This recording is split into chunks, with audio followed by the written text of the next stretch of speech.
Hello all you YouTube viewers.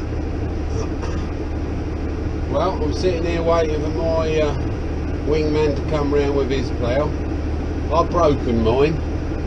The turnbuckle that sets the pitch on the landslide to stop you crabbing has pulled the end off it. I was just doing a heavy bit of work up on the top fields, doing a headland, and it was bent to start with. There's one on order for it. The company I brought it off of said they'd replace it. Brock's at Faxted. They said they'd replace it free of charge. So they've got one on order, but well, that was over a week ago, and I haven't seen nothing of it. And it was bent. It's bent banana shape. Well, I suppose the added pressure because it was bent is snapped it clean in half now. So I'm out of commission. So I'm just waiting for my wingman to come round because he's snapped off a landslide on his, and we ain't got a spare one, so he's actually busily doing headlands at the moment because he can only go one way round. So I'm going to give him the wing off of this one so he can carry on ploughing, and I'm going to go home and put my drill on. So I'm going to start drilling tomorrow. They're actually giving us a little bit of 3 wet days now, Friday, Saturday, Sunday. They reckon they're going to be a little bit wet, so whether that's the beginning of the end of the nice weather, I don't know, but it's pretty cloudy here today. They're actually on about showers, but it was in the East Anglia mostly. There was a chance of 1 or 2 getting over here, but they weren't overly sure about it. But my left leg's aching like a bugger, and that normally aches when it's going to rain. So I used to take the mick out of all them old boys. He'd say, "Oh, my bloody hips hurting today, boy. That's going to rain." I said, "How can you tell that? Because you've got rheumatism." And he said, "Oh no, that always aches when that's going to rain." And they ain't too wrong, you know. I've got a dodgy ankle. Come off a motocross bike when I was 25. I ripped my foot off the bottom of my leg, dislocated all my ankle and everything, and broke the bone in the back of your leg that sort of tilts your foot. I snapped that clean in half and had my ankle hanging out the side of my leg. So they put it back together for me, which was very kind of them. But they, you know, the old rheumatism's got in it a bit. So now when the old cold weather comes and the dampness, it starts aching. I think back to what them old boys used to tell me, them blooming old farts, as I used to call them. I tell you, experience. Age brings a lot of experience. Right, I'm going to jump out and give this man my wing so that he can carry on. I might have another word with you in a minute if you're lucky. I might give you a little ride home. You've been in YouTube land. I don't know if you can see that bike there, Rants. He just come across the zebra crossing back there in front of me on his push bike, jumped off a zebra crossing in the road in front of me. He's just been coming down there, and I've gone a bit quicker than him, so I've got a little bit more in front of him down the cycleway. The cycleway was blocked, finished, and was blocked by a car, so he pops up on the path and comes down the path and uses that as his route through. Then there's a chap back there working on a kiosk on the side of the road. He had to stop because my tractor was beside the kiosk and he couldn't get through.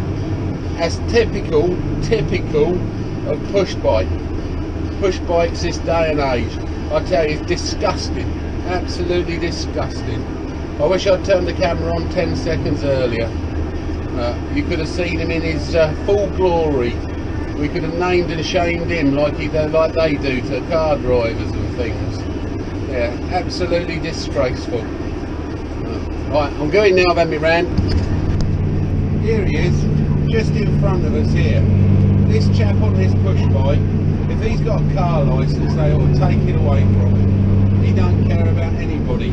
He was on the path, the Pelican crossing. Well, a pelican, it was a zebra crossing. And this bloke here spat all over everybody and everything. He don't care about nobody but himself, this little fella down here in front of us.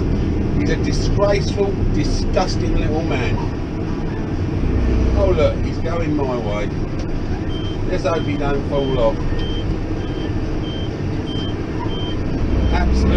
disgusting, disgraceful person, this bloke is. He shouldn't be able to live with decent people. We'll just watch him as we're riding along here and see how he gets on. Mind you, there ain't no footpaths along here for him to cycle along. Head down, keep going. He don't care about nobody. He thinks everybody will stop and get in the gutter for him.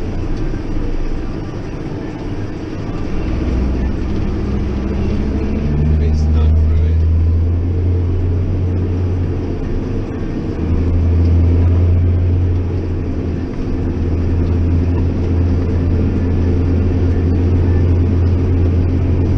Would you like to bet me 50 quid that he won't pull over and let me pass? I think I'd win if you did. I've no intention that bloke.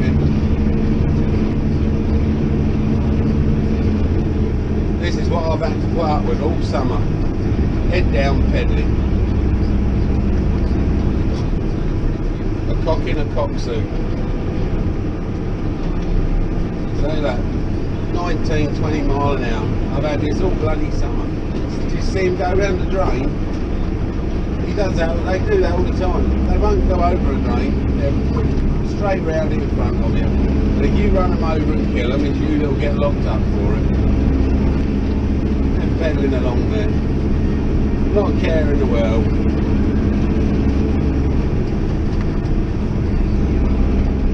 I hope it starts raining.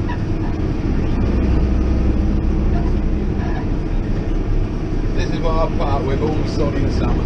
Him and his mates, 2 or 3 bikes wide, just wandering along like that in front of us. They don't care. Right, I'm turning right here, so I don't care now. Right, I'm almost home. I've had a lovely day. I've all finished. I'm putting my drill on tonight, so 8 metre weave and fully mounted. So and then tomorrow I'm going to that drilling. Got to drill a load of grass.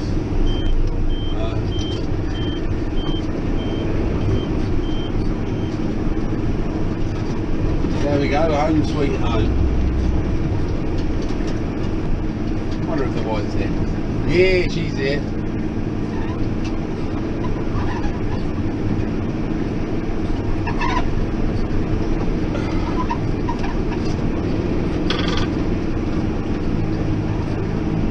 Did a bit of spraying this morning with the old Bertude. Round up to 70 acres this morning whilst the wind was quiet. There we go. I run out of diesel this morning. The tractor actually stopped because I ran out of diesel. I've been watching that fuel gauge for the last 3 days thinking, oh, she's doing well on the fuel. I've only used a quarter of a tank. I've looked at that for the last 3 days thinking, bugger, that is good on diesel. And I ploughed a 22 acre field. I ploughed 6 acres in another field. I ploughed a 32 acre field. And I got 2/3 of the way across the 28 acre field before it ran out of diesel. Now I thought I was getting good miles to the gallon, but I weren't. It was the fuel gauge weren't working and I ran it right out. So there you go. I ain't perfect, you see. I have got my flaws, but George says I've got to admit them as well on camera, so there you go. I don't want everybody thinking you can be perfect, because you can't. I ain't perfect, nobody ain't perfect. I'll tell you one thing, I'm not doing anything else today. It's 5 o'clock, 5:30, so I'm going to go in the house and do a little bit of paperwork. I've got to ring up Mr. Brock and see if he can get that turnbuckle over to me before the weekend, just in case we need it. I don't think we will, because like I said, I'm going drilling, so I'll probably have the drill on now for the next few days. Alright, bye bye then, I'll speak to you another day. Alright, it's going to rain tonight. It's Thursday, it's meant to be going to rain tonight, showery then for the next 2 days, 3 days, so it's a good time to do some drilling. Okay, see you next time.